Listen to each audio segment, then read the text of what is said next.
What's going on, ladies and gentlemen? It's your boy Lynx here, and today we're kicking off a new series for In the Booth on 88.1 The Berg Music Central. Myself and God King Apollo are going to be making some short little, not even full-length tracks, just some drops, maybe some builds. We'll see what goes on. But the idea is that one of us will make it. For example, in this particular instance, I have made this little diddly that you see in front of you, and God King Apollo is going to attempt to recreate it in Fruity Loops, because I use Ableton Live and he uses Fruity Loops. The goal of this series is to create almost like a translation between the two to help both of us actually learn how the other's DAW works, but also for all the people out there who, for example, maybe watch tutorial videos in a DAW that isn't theirs, and then they maybe have trouble comparing and contrasting and figuring out what exactly is going on. We're going to try to create a little bit of like a almost like bridge a language barrier with this. So let's take a listen to the little diddly that I've made, and we'll see. We'll dive more in depth into each element and sort of see what's going on. So let's take a listen. Louder.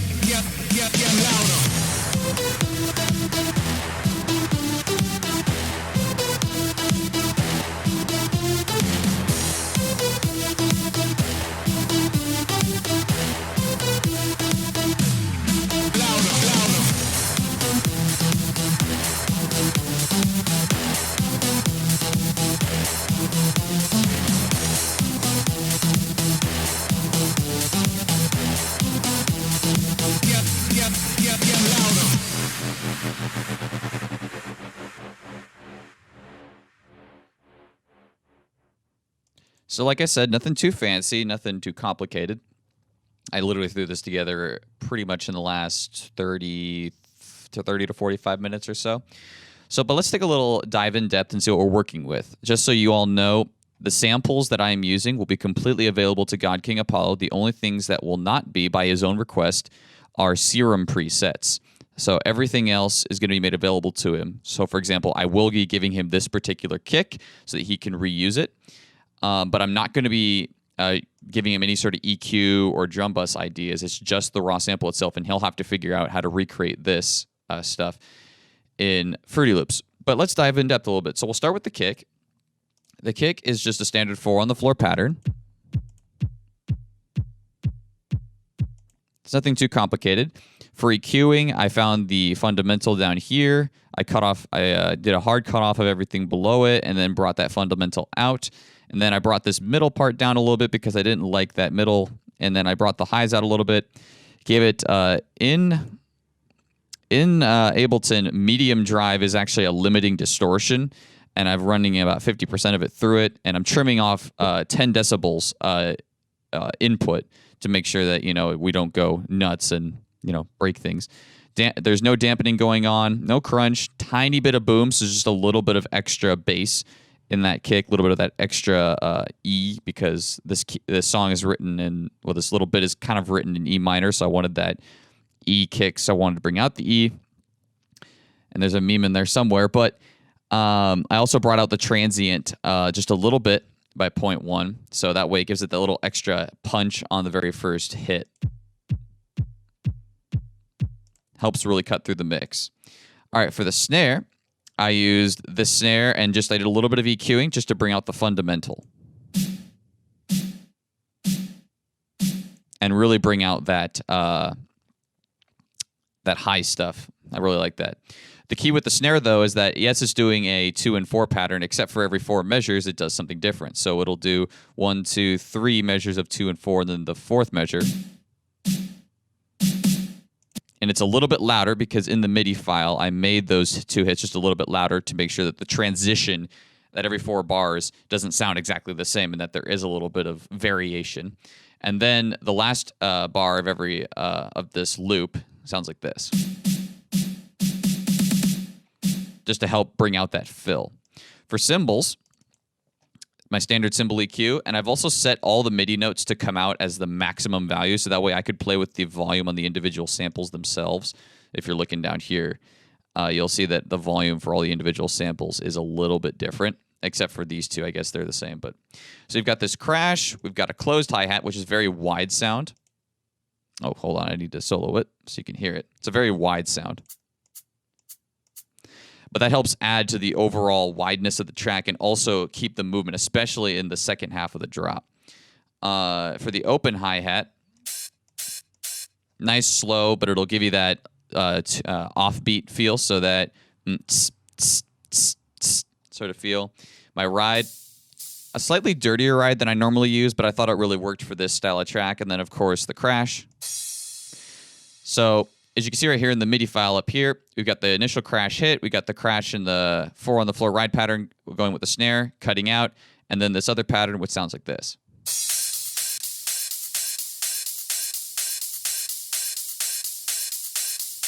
So this is what it looks like down here. Crash on the downbeats, every beat with a ride, off beats on the hi-hat, and then this little pattern, those little blank notes that you can see are just notes that I've turned off. So just got that little pattern underneath to help add to the movement. So let's take a look at the bass. So the bass is 3 layers. Actually, I just realized there's an EQ8 in there that I don't need anymore. So the bass is 3 layers. We've got this layer, which is a slightly higher layer.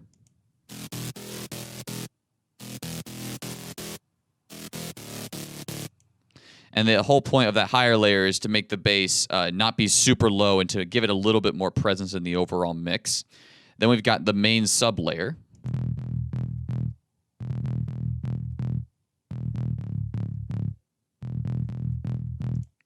And then we've got this other layer, which is also sub, but it's designed to be just a little bit of a different sound and to add to the body of the sub, because the other bass is a little more grimy.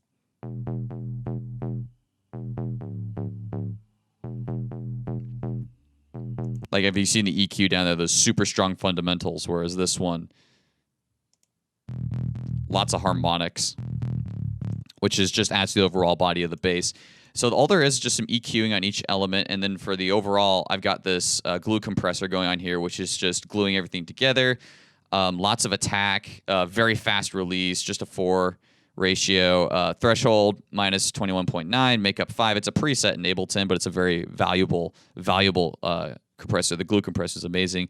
And then my shaper box is just doing a little bit of side chaining at 45% mix, just to make sure that it doesn't really conflict with the kick. So it sounds like this.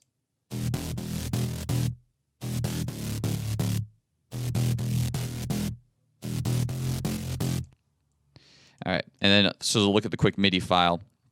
This is all that's going on. It's just playing this sort of rhythm, and then down to the D, then the E, then up to the F, just to give it that nice little interesting feel. Now we'll move on to the lead. So the lead is also is actually 4 layers, and neither one, I don't believe I've EQ'd many of them. Okay, I did EQ. I forgot I did. So the first lead layer sounds like this.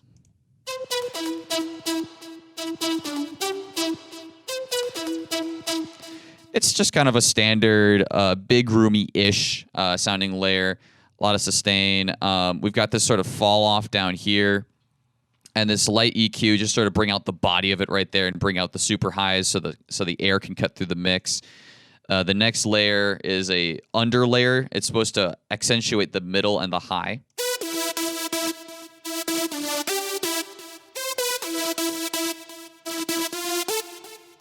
So that is exactly what like a big room sort of lead would sound like. It's just super standard. Then we have this bass stab, which is supposed to help really accentuate that underlayer. And once again, these are all volume differently. The main lead is this, but everything else helps build it up. So this is the other layer to build the mids.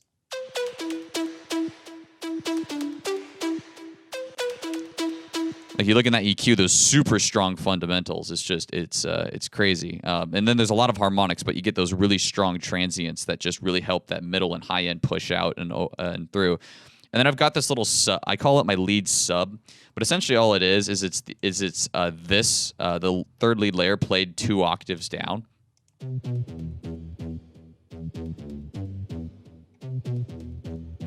And that's just to add a little bit of extra body to the lead, because without it, the lead would sound very thin. So the whole thing sounds like this.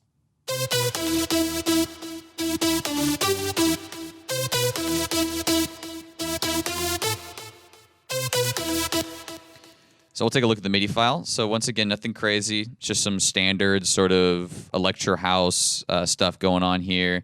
And then the main layers all go down an octave, whereas the sub stays where it is, just to keep things interesting, keep things different. It's a trick that I'm seeing a lot of producers doing in their music, and it's a really fun thing to do. But we're going to go on to the stab now. So the stab is this sound that you're hearing. So that's a really cool sound. It's actually composed of 6 layers, but there's 3 cashmere samples, and then there's 3 serum patches. And I believe actually some of these are repeats. Yeah, they are repeats. So this one down here is actually the exact same as the lead, but I think I've changed a couple of the attack parameters, or I played it lower. I can't remember. So there you go. All these things are just stabby stuff. So these things are all just kind of a stab with a bunch of layers. This is kind of the high stuff. This is the lower stuff, and this, I believe, is the middle stuff. Yeah. Yes, you're hearing clicking there, and I'll get to there in a moment. Oh, I forgot to say, for the lead layer, OTT, sidechain, and the OTT isn't doing a whole lot. It's just 40% outgain, a little bit of highs, extra mids, take some of the lows out so it's not conflicting with the sub bass because it was originally. And then you've got these 3 cashmere samples. I have done no EQing on them, just some volume stuff. All these are just volumed out differently to make sure that they all fit with each other and that there's no problems. And then we have Transpire, which is a free plugin, which is a transient processor. I really wanted because these are supposed to be stabs, they're supposed to hit and hit hard. So I really wanted to bring them out a lot, but I didn't want them to remain. So they punch hard and fall off quickly, which was my goal. Then we have Serum Effects, which is just adding a little bit of dimension, a little bit of fair bit of distortion actually, and a little bit of chorus effect, and then OTT running at 20%, bringing everything up a little bit, just a little extra compression, and then side chaining. Though this side chaining is a little bit different than the rest of them because I want that initial hit to be the same, but then I want the kick to become extremely present and then bring the stab right back in. So you get this when everything comes together.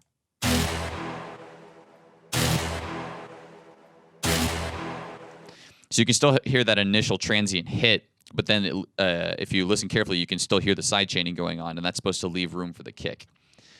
Now we'll move on to the fill. So the fill is just some cashmere fills, nothing too crazy.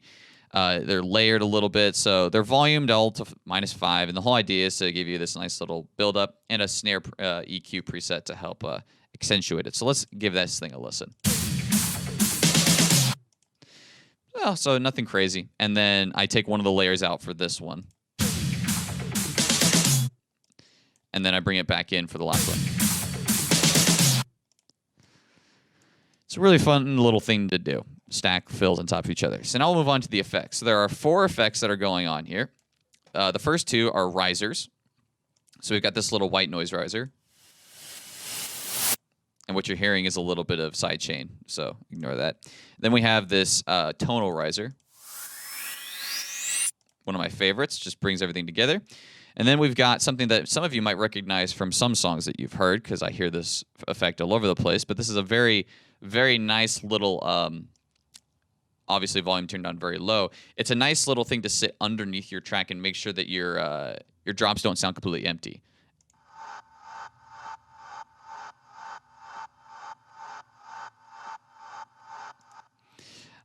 Yeah, it's a pretty cool effect. So then we've got this white noise exhaust, which has 2. There's 2 things of it. The main one is the one that hits after the impacts, which is just a standard downlifter.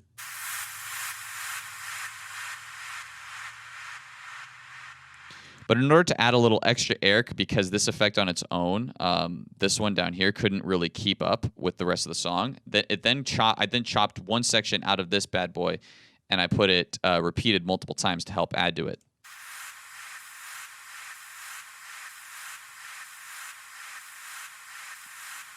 And in the grand scheme of things, this is what it all sounds like together.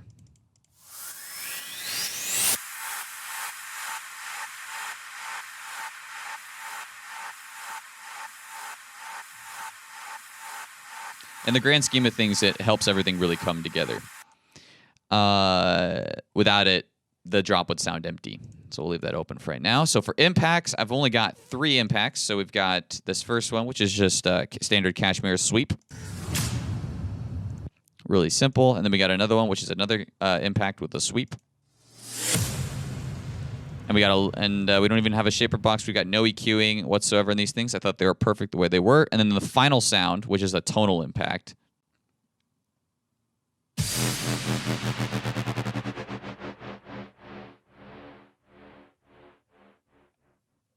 It's a fun little thing. And now we've got the Vox, which is those vocals that you hear. So we've got the vocals, which is just a Cashmere sample that I chopped up a little bit, and we threw a little bit of standard Ableton OTT compressor on it. The X for OTT works the same way. I literally did nothing but turn the volume up and kept it at 100%, and then turn the volume down and added a little bit of reverb and delay. A lot of these, I'll go back through and I'll show you my send channels. So this one is just goes like this. Get louder. Like that. And then, of course, over here in the middle fill. Louder. And then the beginning one repeats again at the very end. Get louder. So nothing too complicated, just chopped up the sample, and it all worked out really well. And now we have the sub drop at the very beginning, and we have it in the middle during the fill, and then at the end during the fill. It's a very good thing for a fill. It's got the low bass extender, same as the sub bass, just to help add body and presence and make things interesting. So we'll go over send tracks really quick. So I've got this send track right here is my reverb. This one's my delay. We got a little bit of reverb, a little bit of delay. Only other people who have it, I believe, we have a tiny bit on the stab, and we have a little bit more on the lead, and nothing on anything else, because generally speaking, you don't really want to reverb or do any of that other kind of stuff on anything else. So I'm going to play the track one more time, and then we're going to send it over to God King Apollo so he can show us his rendition of it. So we'll save it real quick, and let's go for it. Oh, I left it on solo. Excuse me. Get louder.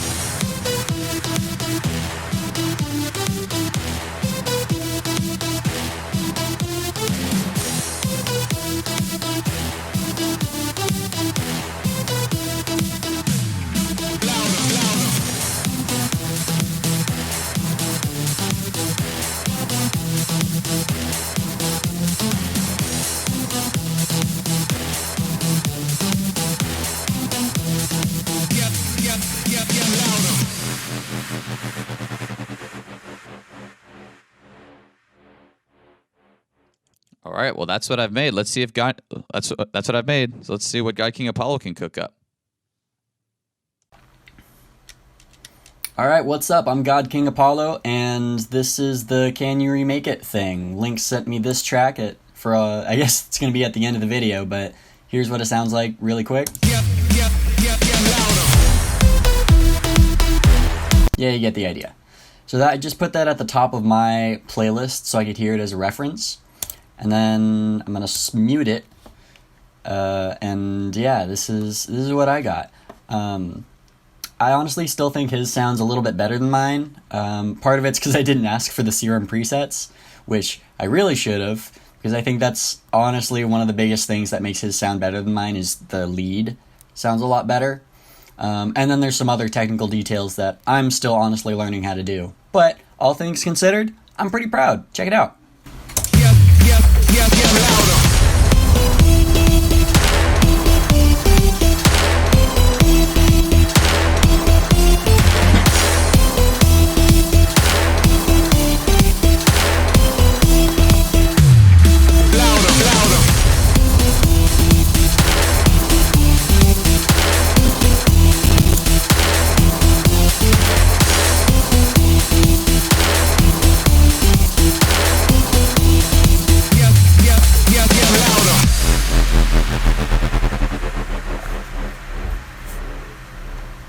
So there you go. Vote below down in the comments whose you like better.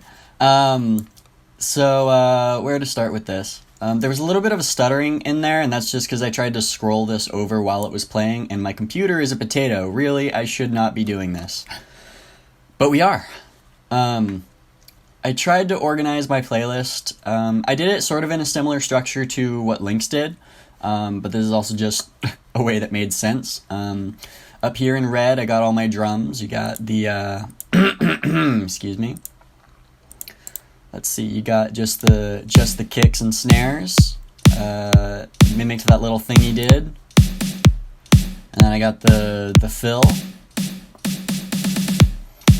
And then I put all the cymbals in here, which I think you recognize. And then you get to all those impacts and whatever. These are the fills.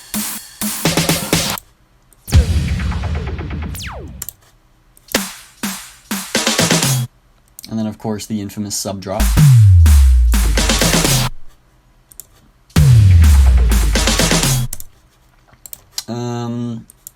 Over here, I did the get louder. I cheated a little bit on that. And maybe Lynx did this too. But I straight up just took the sample and I just dragged it to fit exactly what I needed. And just made 4 copies of the sample and spliced them. And there's probably an easier way to do it, but that's the quick and dirty way. And then you get louder. Nice and easy. Alright, so now we start getting into the technicals. For the bass riff, I did a whole thing. What did I do? For the bass riff, what I did is I have these bass 1 through 4. These are my layers. If you remember in Lynx's version of this, he had 4 separate layers. But what I did instead is I took 4 separate instruments, virtual instruments. Here's one. Here's another. And so it's 4 different instruments. And what I did is hold on one second. Bass riff. Is I have a bass riff thing. And then what I do is I tell my bass riff to say, okay, for the instruments, I want you to look at bass 1, 2, 3, and 4. And then it plays all 4 instruments. So if I just have this track soloed, which I should, you'll see these little bars light up, and then also that one. Let's see if it works. And yeah, like that.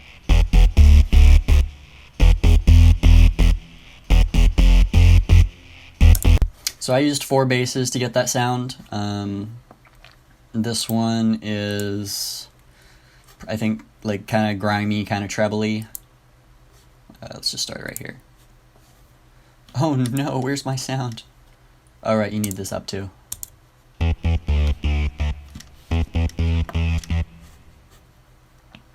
Just loop that really quick. So that sounds like that. This is my sub. It's really hard to hear if you don't have good headphones. I had to borrow my roommate's headphones because all my DJ and producing headphones are dead. So I can barely hear this on my headphones, but if you got some nice speakers, then you'll hear this. This one's a lot similar to bass number 1. I can honestly take one of these out probably, but I like a lot of bass. And then this one is a higher frequency of the sub bass, so these two are similar. And then put them all together and you got this. I did a very similar thing for the lead, except I only used 2 instruments. I didn't rename one of them, but Serum and Lead 2 are my 2 instruments for that. It sounds like... Oh, it's on the song, doesn't matter.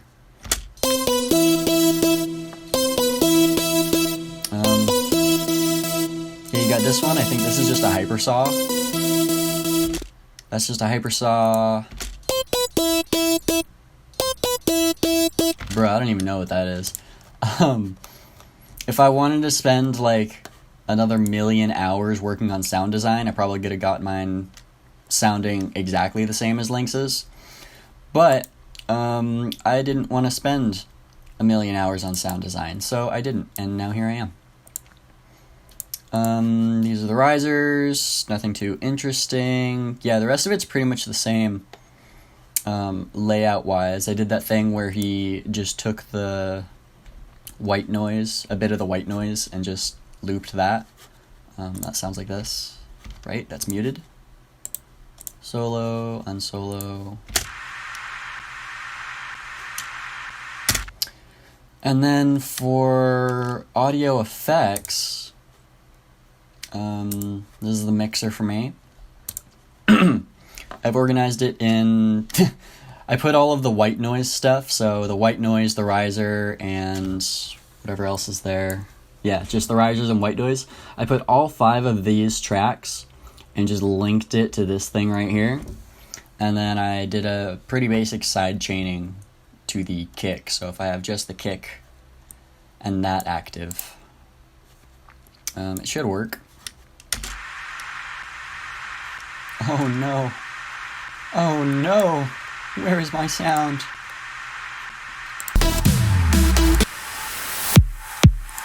There you go. There's that side chain.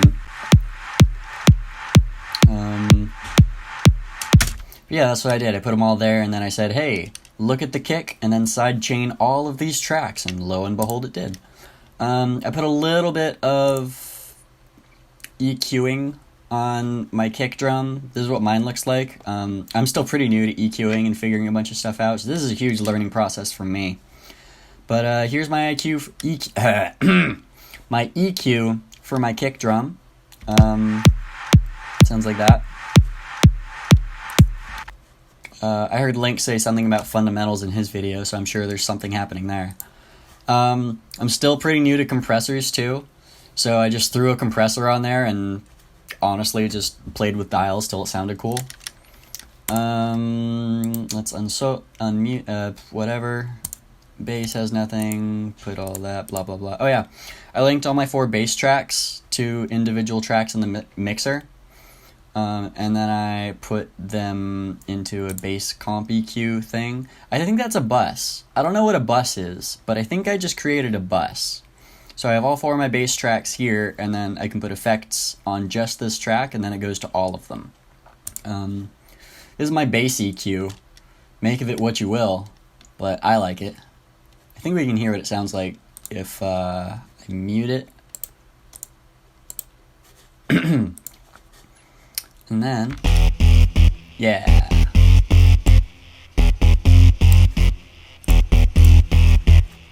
So here's with the EQ. Here's without it. And what I wanted to do is I wanted to get more of like the middle and lower frequencies brought out, which is evident in my EQ. So that's what it sounds like. Same deal with this compressor. I don't know how to use compressors, so I just picked a preset and I was like, hey, that sounds pretty good. Here's the difference. Here's turned off.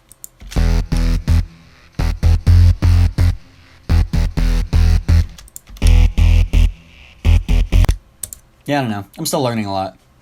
Got your leads. I did the same thing with the leads. Looks pretty similar to the bass, except all shifted over. Let's get a preview of that really quick.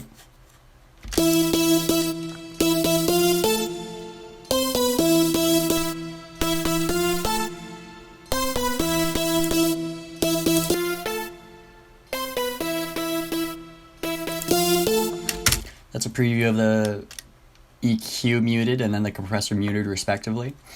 And then I didn't really want to mess with anything else, so I just put everything else into my everything track.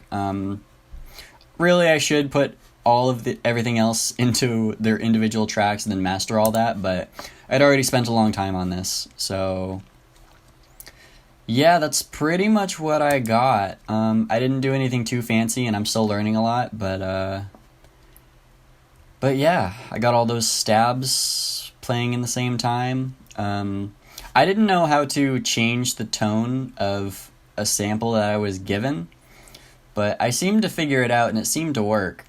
What I did was you go to your instruments and then I clicked on this and I went down to totally lost it.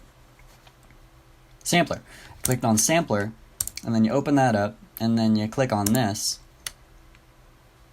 and then you can load in a sample.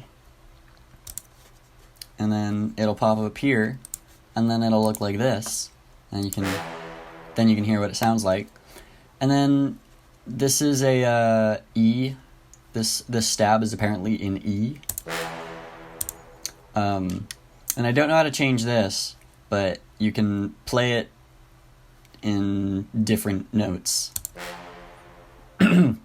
So this says that it's a C, but really it's an E. So it was really easy because Lynx just moved it 1 half step up, and I was like, hey, there's a half step up. Perfect. Nailed it. Yeah,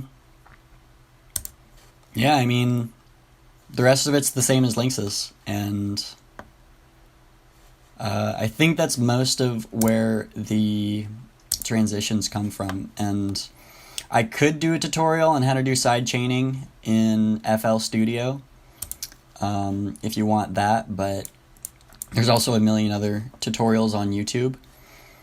So if you like the sound of my voice or you like my vibe, then hit me up and I will make a tutorial for it. And also, I'm still learning how to do it, so that's fun. Yeah, closing thoughts. Here's my closing thoughts. I'll play it one more time just for funsies. And make sure I don't play Lynx's. Actually, let's play them together. It'll sound exactly the same. Here's his and mine all put together in 3, 2. Get louder.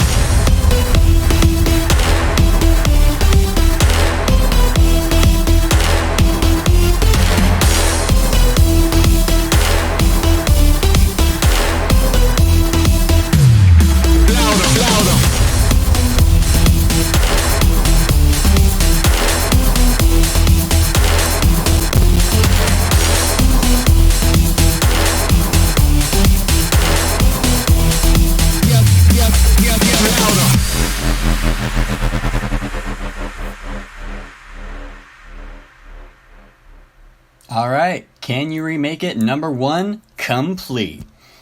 I'm God King Apollo. I'm out of here.